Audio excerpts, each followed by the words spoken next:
Welcome to Uncharted and Unfiltered, the journey back to you. I am Cynthia Jameson, your host, and this is where we break free from the noise and dive deep into what truly matters you. If you're tired of the shoulds, the expectations, and the pressures to fit into a mold that doesn't serve you, you're in the right place. This isn't a podcast about easy answers or sugar coated advice. This is your invitation to reclaim your path, embrace the unknown, and become the bold, unapologetic version of yourself that's been waiting to show up. It's time to get unfiltered. Let's get started. Hello, hello, and welcome back to Uncharted and Unfiltered. I hope that you are having an amazing beginning to your week. And for those of you who are celebrating the upcoming Thanksgiving festivities, I hope that you have the most amazing time and that you do carve out time and space to spend making memories and, doing fun things with your families.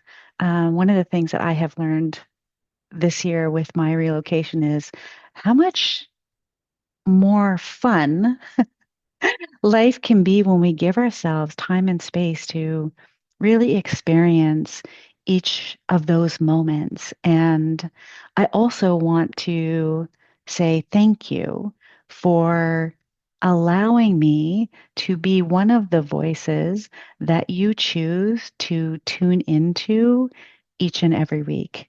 I do not take that for granted. It means so much to me. And it is why I show up for you week after week. And I'm going to apologize because today's episode is going to be uploaded a little bit later. And that's what I needed to do. So I want to get into today's episode, and I will tell you that I am feeling a much more renewed sense of purpose around the work that I'm doing as it relates to living and leading an authentic life.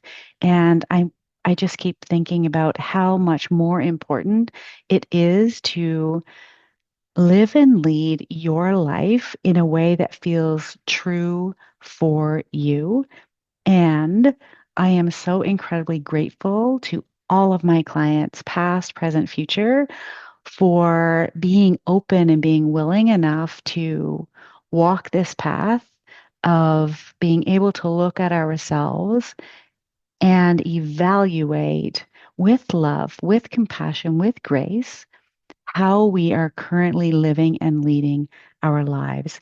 And to keep making, like challenging ourselves from an ownership perspective, like how can I be a better leader for me in a way that feels good, in a way that feels much more easeful than it has before, because that is available to us. So, with all of that said, I am so glad that you are here today. I want to speak with you about some work that takes place under the surface. And what I mean by that is I want to talk about and explore the patterns that push us, the truth that we override, and the deeper intelligence that we reconnect with when we finally make the choice to slow down. Or maybe I had better say, when we finally slow down. So today's story might be a little uncomfortable for me as I share it with you, although I'm on the other side of it now, so I don't think that's the case. And it's also going to be human. And the lesson is so important for me that I must share it. Like that's what it is. So here's the lesson. Your nervous system will tell the truth long before you're ready to admit it.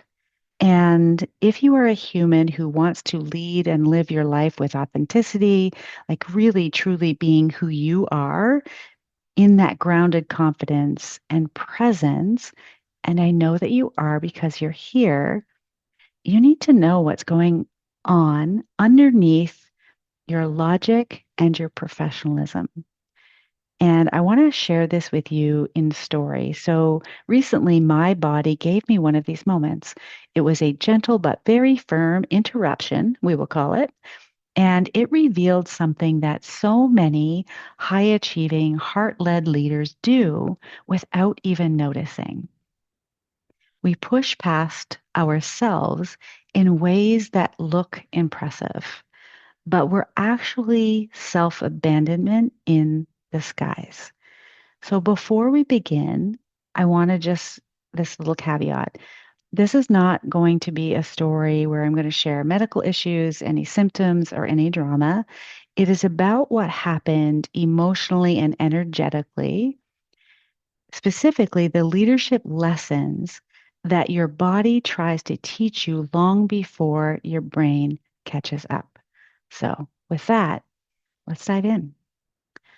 I have said this before, but I love imagining these conversations like they're taking place on my couch.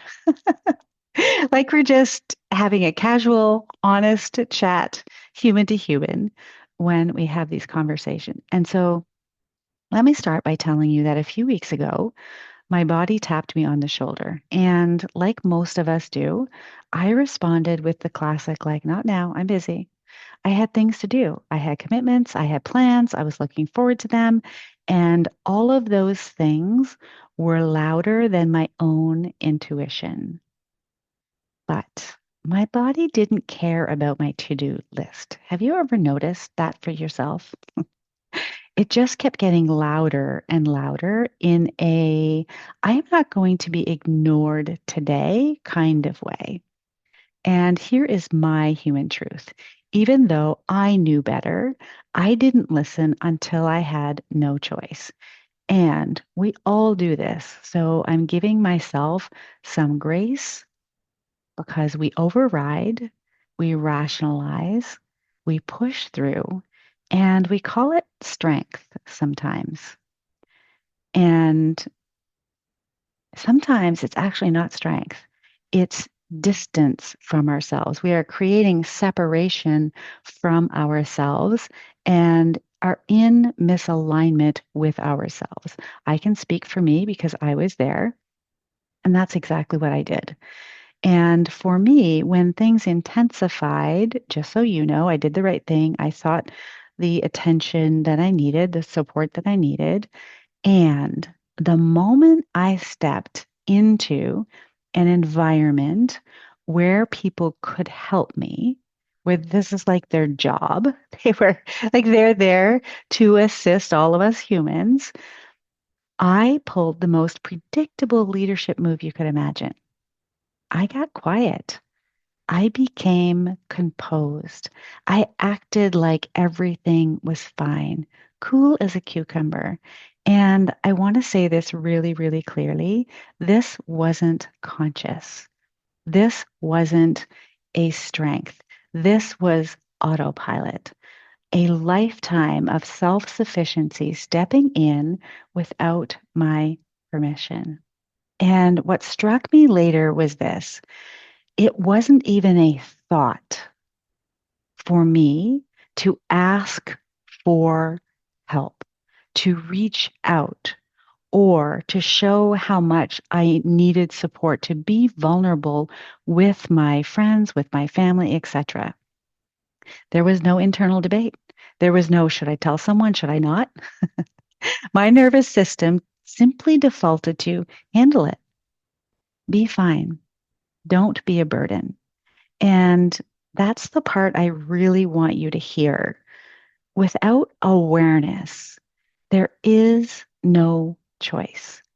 You can't choose a different response when the old response fires before you even know that it's there. So now you might recognize this in yourself. Maybe you don't think to ask for help or until you're underwater. Maybe you only delegate when it's almost too late. Maybe you wait to speak up until you're at capacity, or you hide your needs because you don't want to be a burden. You keep pushing because you believe you should be able to handle it. And I want to be super clear. This is not personality. This is conditioning. This is a nervous system that has learned a long time ago that the safest way is to be self-contained, that it actually may not be safe for you to ask for help or to delegate or to speak up or to ask for what your needs. And this will run your leadership if you don't get curious about it. And this is where the magic of coaching comes alive because you cannot see the water you swim in. You can't feel the pattern that you're actively living. And coaching holds up the mirror you can't hold for yourself. It helps you slow down the autopilot moment long enough to actually choose something different. It gives you a safe place to explore who you are beneath the conditioning, which is why I'm getting curious about it and sharing it with you. I believe it is my role, my task in the service that I provide to you to be the demonstration of the work. And that means that I'm going to be over here actively doing the work and sharing those lessons with you because I've said this many times. The best thing I can do for you is heal myself.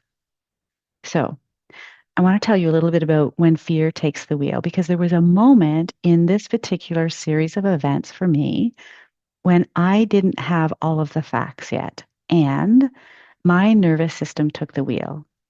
It was it was just honest. It wasn't necessarily traumatic. It was honest. And in that moment, my breath tightened.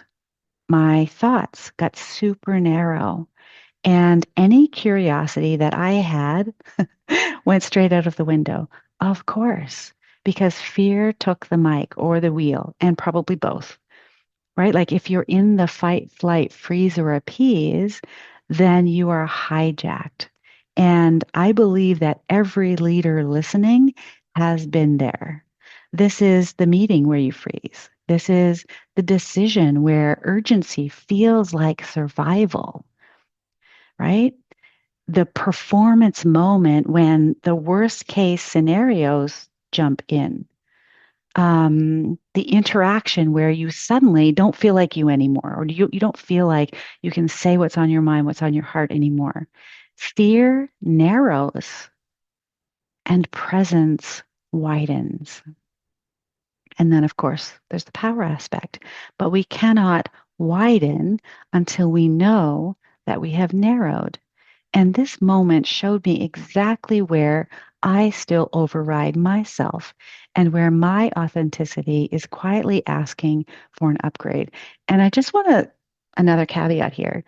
I am, because I want to be the demonstration in my service and the work that I offer the world in service of like a better tomorrow for all of us, I have become a person who, when situations like this arrive, one of the things that I do is I look at it and I say, okay, how is this situation for you, Cynthia? Like I get really curious about it. And that's the lens that I look through the world is like, how is this for me? What is it gifting me? What is it teaching me? What can I see here that I couldn't see before? And so I'm so grateful that I'm able to see that this is a place where I override myself in asking for and receiving support. And I'm going to talk more about that. So later, I want to talk a little bit about the body here. Because when things stabilized, which they did, my body did what bodies do. It released, not emotionally at first, physiologically. A shake, a tremble, a wave of energy moving through and leaving my body, processing all of the adrenaline that it had held inside of it. And here's the part that leaders rarely talk about, but I want to talk about. Your body completes what your mind tries to suppress. Your body has wisdom, ancient wisdom that your ego, that your mind just can't even understand. And every leader has seen or experienced some version of this. It's tears that wait until you're finally alone, shoulders that drop the moment you close your laptop or shut your office door for the weekend, an exhaustion that hits as soon as the adrenaline fades, the tension headaches at the end of a crisis, a sickness that arrives right after a big project ends, the short fuse after you've held so much for so long. And I'm giving you many examples because there's a plethora of ways, like there's a multitude of ways that this shows up. And I want to showcase that release isn't breaking down. Release is finishing a cycle that your mind is trying to outrun. My body in this example was not failing me. It was telling me the truth. And this is another place where coaching is so powerful because a coach helps you recognize these cycles before your body has to raise its voice. It gives you the tools to complete stress cycles safely and intentionally so that your body doesn't always have to be the one to slam on the brakes. And this is one of the moments I think I would say, so what was different that I would actually celebrate from this experience is that I was using my tools, that I had tools to use and I was using them. So now I want to shift a little bit to share some of the lessons from this experience. First, my body was not the problem. It was the messenger. It did not betray me. It protected me. And it had been trying to get my attention in quieter ways before that day. I just didn't listen. The second lesson is my self sufficiency wasn't a strength. It was a habit, a highly functioning, beautifully developed, very polished habit, and still a habit. And we all have these.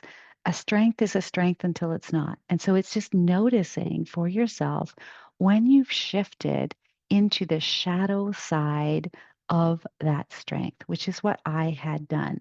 Now that I see it, I can plan for what will happen differently next time. The third lesson is my feminine capacities weren't gone. They were just quiet. And I am not talking about mystical feminine capacities here. I'm talking about the parts of me that allow me to receive, to rest, to connect, to soften, to be vulnerable, to open myself up, to be receptive to the idea that I could reach out and ask for thoughts, energetic support, maybe physical support. And those aspects, those capacities, the energy of all of that was overshadowed by my own performance mode. And this leads me to the fourth lesson, which is my leadership patterns were automatic. Control was present through my ego. Hyperfunctioning was present. Waiting too long to ask for support. Does that familiar? Does that sound familiar to you when you hear me say that? I can feel you nodding. And I know this because I see this in each and every one of my clients. And I know that obviously this is my next level of evolution so that I can help you navigate your own ways that you're not asking for support, that you're not allowing yourself to receive all of the different ways and opportunities that others around you, your family, your team, your organization can really support you. It's so interesting as I'm saying this in real time, I'm realizing and recognizing like how we hold our own responsibility under this model of being the sufficient, capable one. We often take responsibility that isn't ours versus when we can shift the responsibility in a way that it's like power to. So there are many people on your team, in your family, in your organization. It's not all on you.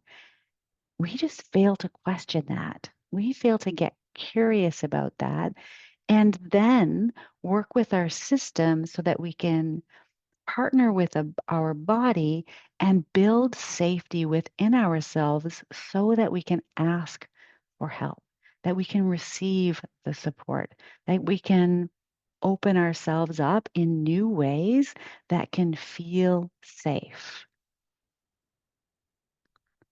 So, the fifth lesson is all of this. None of this was a setback. It was a pivot point. What do I mean by that? It was a chance to choose again, to choose presence over pressure, to put new practices in place so that next time I don't have to wait until I have no choice. And this is important. Pivot points are really hard to navigate alone. This again is where coaching becomes more than a conversation. It becomes a space. It becomes a container, if you will, a place where you can safely meet your patterns, interrupt them with compassion, and still practice the new version of yourself that you're becoming. Coaching helps take the insight and turn it into integration.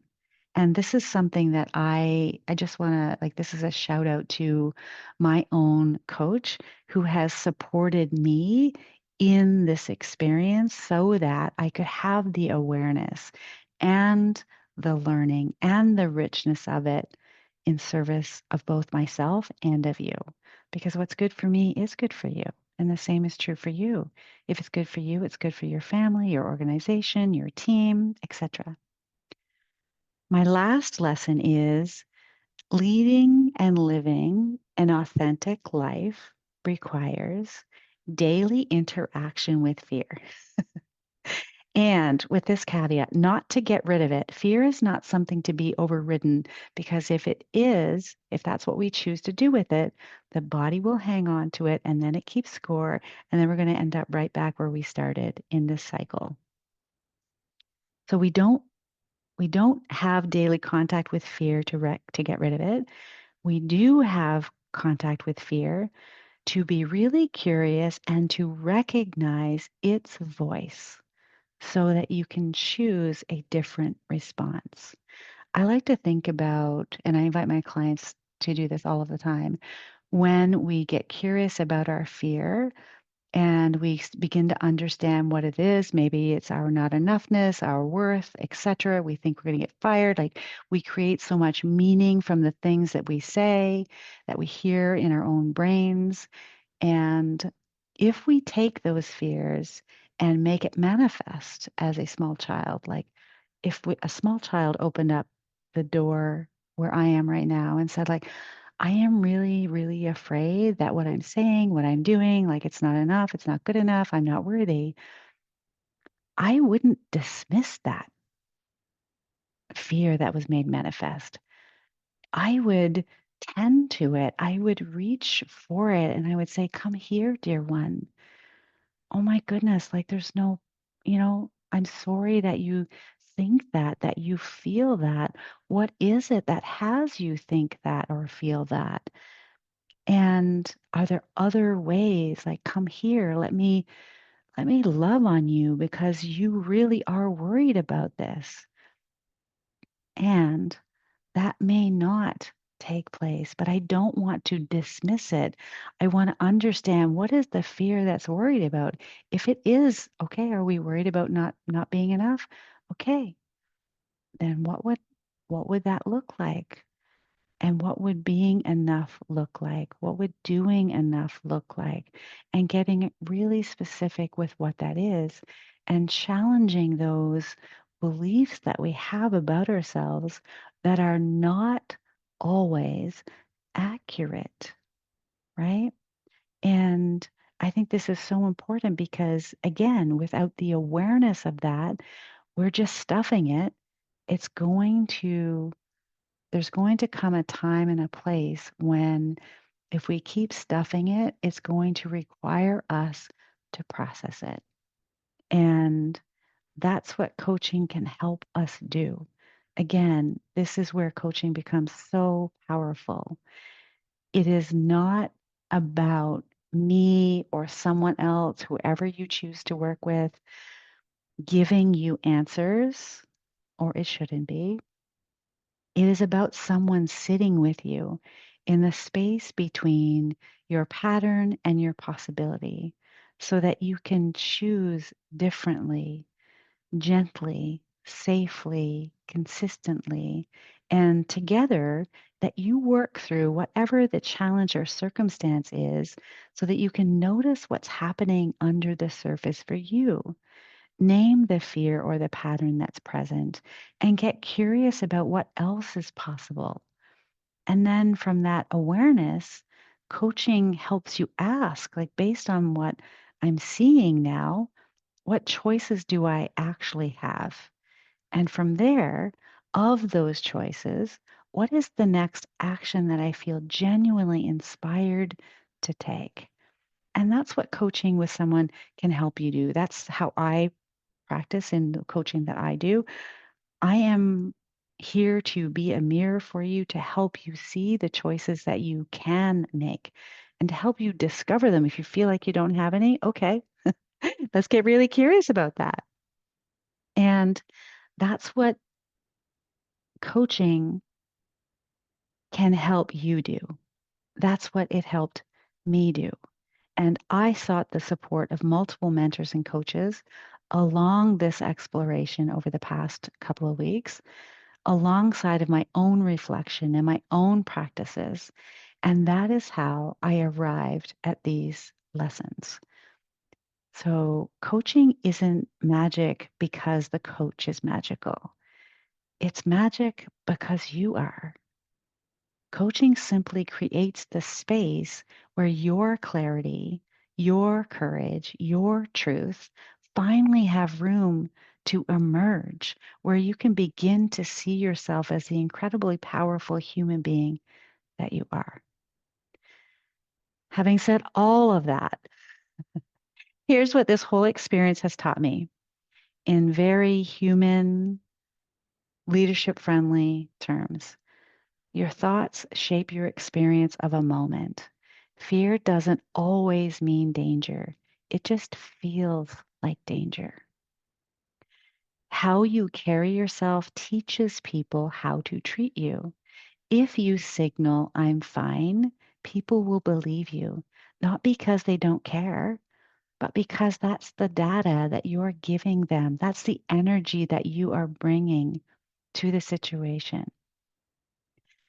Your body always, always wants completion. So shaking, sighing, crying, trembling, crashing after a big push, these are ways your body hits reset, not evidence that you're losing control. This is a part of the process and nothing has gone wrong. And your body could also want completion through physical activity, through yoga, through dance. Like there are many, many ways. It doesn't have to be quote unquote bad.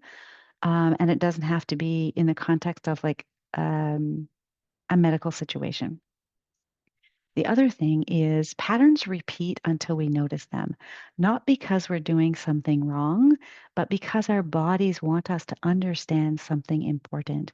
They want us to bring attention and intention to what is happening and to hear the message.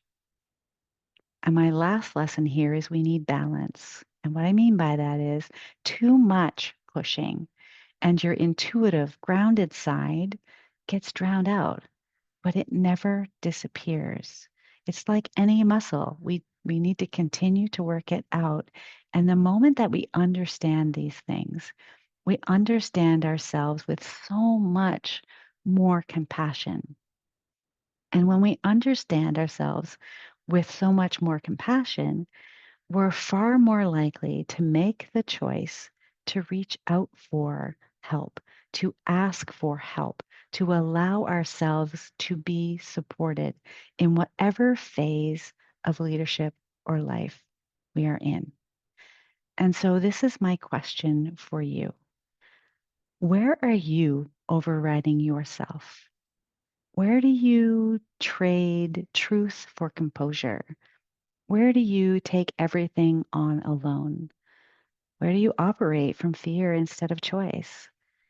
You don't need a big moment to see your pattern. Awareness is available now. And awareness is the doorway back to self trust, where you can begin to have your own back. If this episode landed for you, if you recognized pieces of yourself in this story, and you're ready to lead from authenticity instead of autopilot, this is the exact work we do inside of the self trust arc. In the membership, we explore your patterns, your nervous system, your leadership voice, your saboteurs, your ability to receive, your inner architecture, your boundaries, your presence under pressure, all of it. It's all welcome and it's all valid. And we use tools to support ourselves in building that mental and nervous system fitness. We use and again, it's helping you figure out for yourself which of these tools are most supportive for you. I am not someone who says this is the tool, thou must use this tool. It's not about that. It's really about experimenting and working with the tools to find the ways, the places, the nuances that really support you in your leadership journey of being your authentic version of you, not anyone else, yours. Having said that, I use in my toolbox, there are so many, I'm not going to get them all, but intuitive tapping, breath techniques, practices to help you re regulate yourself, to reconnect with yourself, to return back to you. And I feel like it bears repeating one more time. So if you've heard me say this too many times, I'm sorry. Coaching is not about fixing. It is about remembering who you are beneath the pressure, beneath the performance, beneath the survival strategies. And that's the magic. You don't become someone else. You become more you with more honesty, more clarity, and more self-trust. And if that calls to you, click click or check out the link in the show notes and join us for the next calls. There are two Meet Me on the Arc self-trust sessions coming up on December the 2nd and December the 8th, and this is your invitation. And until next time, listen to your body. It always tells the truth and it always knows. Take care. I will see you back here, same time, same place next week. Goodbye. I hope that you're walking away feeling more aligned with your true self, more confident in the choices ahead, and ready to leave the safe path behind, knowing you've got everything you need within. Remember, the journey to you isn't about finding one perfect direction. It's about trusting yourself enough to explore all of it. If you're ready to dive deeper, join me for the next episode and don't forget to subscribe so that you never miss the next step on your path. I invite you to join my mailing list at www.cynthiajamesoncoach.ca, where we'll deepen our relationship and you can claim your copy of Your Inner Compass, a guide to charting your course to authenticity. Until next time, stay unfiltered, stay true, and most importantly, stay you.